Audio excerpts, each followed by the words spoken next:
gue mau lu fokus sebentar. Karena kalau lu lagi punya tabungan, lagi nyicil KPR, punya emas, atau lagi ngumpulin uang buat masa depan, maka video ini wajib lu tonton sampai habis. Bayangin gini, suatu hari lu buka aplikasi mobile banking lu seperti biasa, tapi angka saldo lu berubah. Angkanya mengecil, bukan karena hilang, bukan karena bocor, tapi karena disesuaikan sama sistem baru. Harga makanan berubah, angka di struk belanja berubah, nominal di rekening berubah, angka di brosur properti berubah, semua kelihatan lebih kecil dari biasanya. Itu bukan devaluasi, bukan pemotongan tabungan, dan bukan pertanda ekonomi buruk. Tapi banyak orang bakal langsung panik kalau nggak ngerti. Itulah redenominasi. Masalahnya bukan di redenominasinya. Masalahnya adalah orang takut sama hal yang mereka nggak ngerti. Dan gue nggak mau lu jadi salah satunya. Karena redenominasi itu bukan cuma soal ngilangin 3 nol di uang. Ini menyentuh 4 hal besar yang langsung nyambung ke hidup lo. Nilai mata uang, tabungan dan simpanan lo, emas sebagai aset lindung nilai, kredit, termasuk KPR yang lagi lu cicil tiap bulan. Makanya di video ini, kita bakal kupas satu persatu, apa yang beneran berubah, apa yang nggak berubah, apa yang harus lu siapin, dan apa yang sebenarnya nggak perlu lu takutin sama sekali.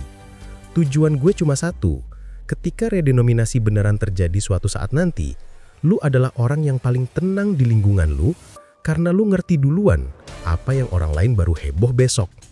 Dan sebelum lanjut, gue minta satu hal. Subscribe sekarang dan tinggalin komentar tentang apa yang paling bikin lu penasaran soal redenominasi. Gue bakal jawab satu persatu. Sekarang kita mulai dari yang paling dasar, mata uangnya itu sendiri. Karena sebelum kita ngomongin tabungan lu, emas lu, atau cicilan KPR lu harus ngerti dulu apa yang sebenarnya berubah dari sisi uang itu. Gini, redenominasi itu cuma ngubah angka nominal, bukan ngubah nilai. Kalau hari ini lu punya uang 100.000 dan nanti jadi 100 rupiah, nilai belinya sama aja, bedanya cuma penulisan.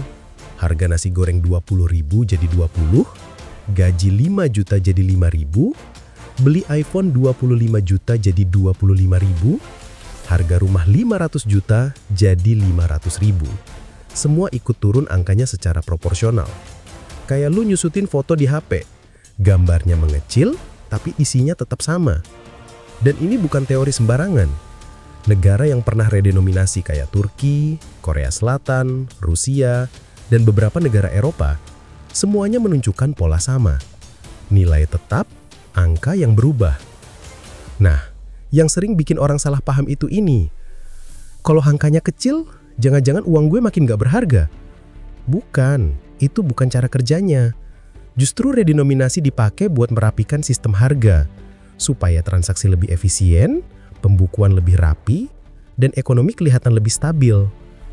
Tapi gini, walaupun secara teori nilai nggak berubah, di dunia nyata selalu ada satu hal yang harus kita waspadain. Masa transisi. Ini fase ketika masyarakat, pedagang, kasir, sampai aplikasi digital sama-sama lagi adaptasi. Dan kalau edukasinya kurang bagus, bisa muncul kebingungan harga. Misal, warung salah nulis harga, orang salah baca tagihan, atau ada pedagang yang nakal, manfaatin momen karena orang belum paham perhitungan. Makanya gue selalu bilang, redenominasi aman. Yang bikin gak aman adalah ketidaktahuan. Tapi jangan khawatir, selama pemerintah bikin aturan jelas, sosialisasi kuat, dan masa transisinya berjalan rapi, nilai mata uang lu gak akan kemana-mana. Yang berubah cuma angka di layar. Tapi ada satu hal lagi yang sering ditanyain orang.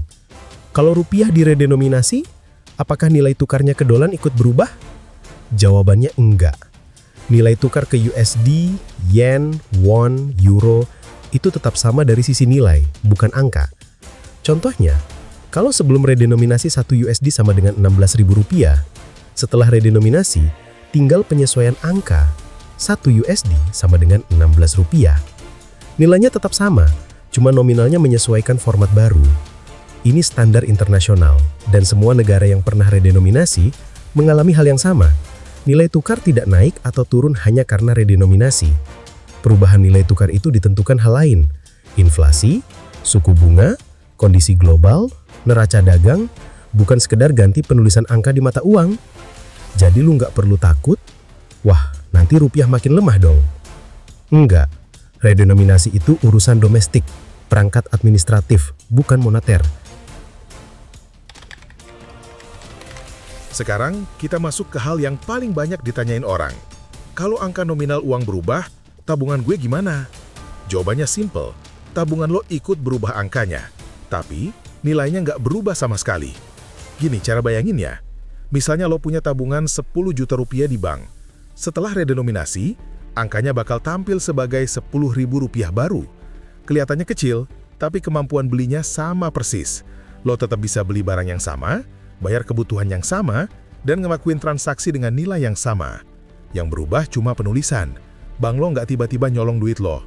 Saldo lo nggak menyusut nilainya. Dan sistem perbankan memang diwajibkan buat ngikutin penyesuaian ini secara proporsional dan otomatis. Terus gimana sama rekening tabungan reguler, tabungan pendidikan, tabungan deposito?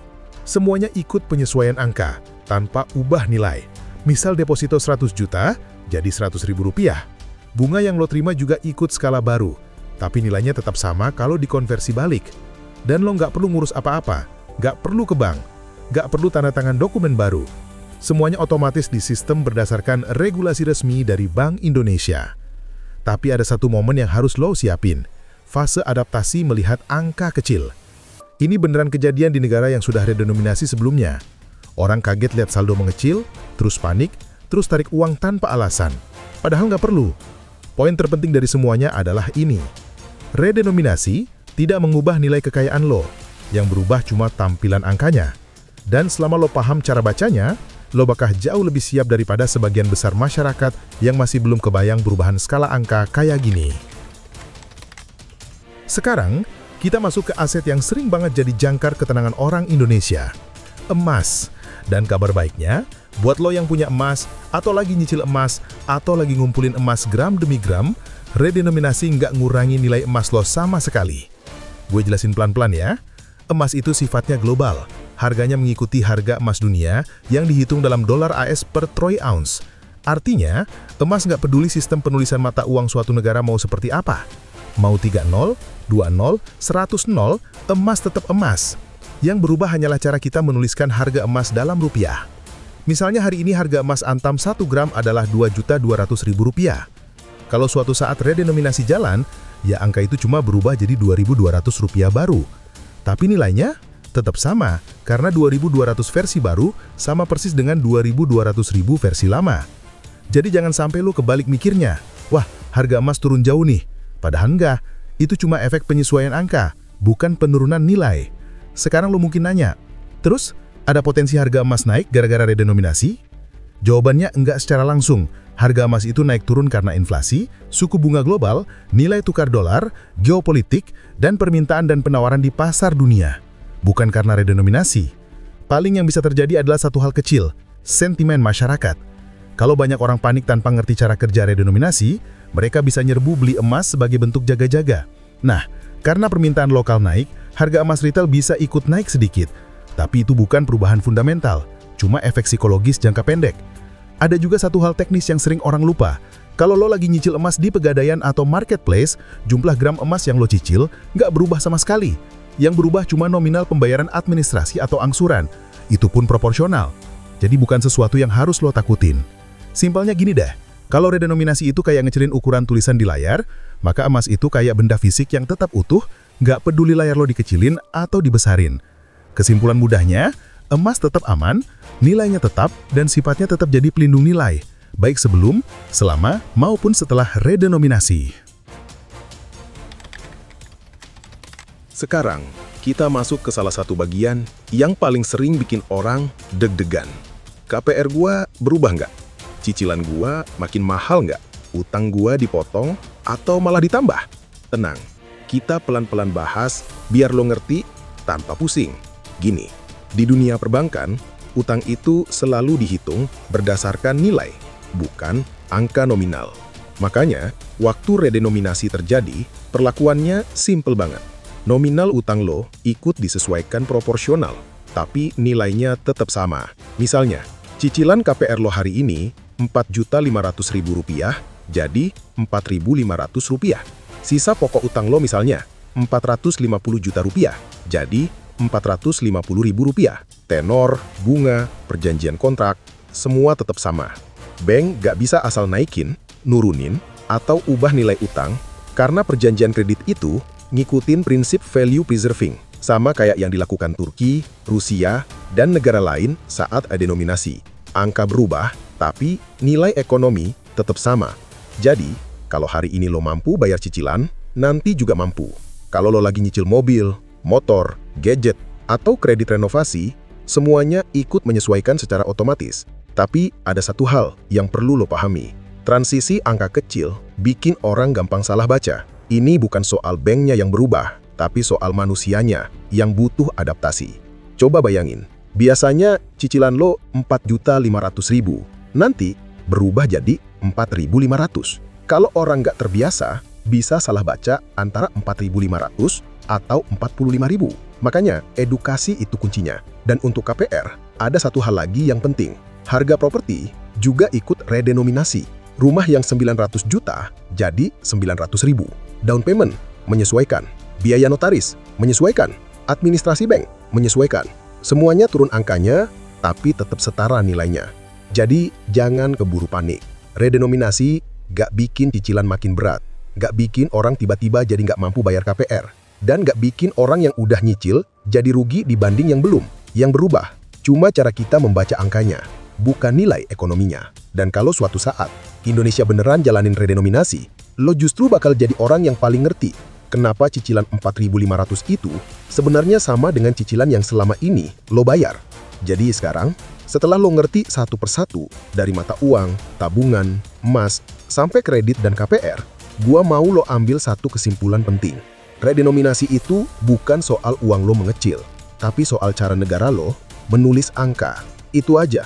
Tapi efeknya bakal kerasa di mana-mana kalau lo nggak siap, dan justru bisa bikin hidup lebih simpel kalau lo paham mekanismenya. Dan gini, di momen perubahan kayak gini, biasanya ada dua tipe orang. Yang pertama, orang-orang yang langsung panik, terburu-buru narik uang, beli ini itu tanpa mikir, dan akhirnya merugikan diri sendiri karena ngambil keputusan cuma dari rasa takut. Yang kedua, orang-orang kayak lo, yang milih untuk ngerti dulu sebelum bereaksi. Dan percayalah, tipe kedua ini yang selalu lebih siap, lebih tenang, dan lebih jarang bikin keputusan bodoh soal uang. Karena kalau lo perhatiin, dari semua contoh negara yang pernah redenominasi, pola besarnya itu sama. Nilai uang tetap, harga menyesuaikan angka baru, sistem transaksi jadi lebih rapi, dan masyarakat yang ngerti aturan justru lebih diuntungkan. Yang bikin ribut biasanya cuma satu, misinformasi. Dan itu alasannya kenapa gua bikin video ini, supaya lo nggak perlu ikut-ikutan bingung atau percaya rumor nggak jelas. Dan sebelum gua tutup, gua mau lo ingat hal ini. Edukasi finansial selalu lebih mahal kalau lo telat belajar, dan selalu jauh lebih murah kalau lo ngerti duluan. Makanya, kalau video ini kerasa ngebantu lo sedikit aja, atau bikin lo lebih tenang lihat isu redenominasi, klik tombol subscribe sebelum lo lupa. Karena gue bakal terus bikin konten yang lurusin topik sensitif kayak gini, tanpa drama, tanpa nakut-nakutin, dan tanpa bahasa ribet yang bikin pusing. Gua pengen lo bisa ngatur uang lo dengan kepala dingin, bukan dengan ketakutan. Jadi tulis di komentar, topik apa lagi soal keuangan yang bikin lo penasaran dan pengen gua bongkar sampai tuntas. Sampai ketemu di video berikutnya, santai, pelan-pelan, kita belajar bareng. Dan yang paling penting, lo tetap berdaulat atas uang lo sendiri.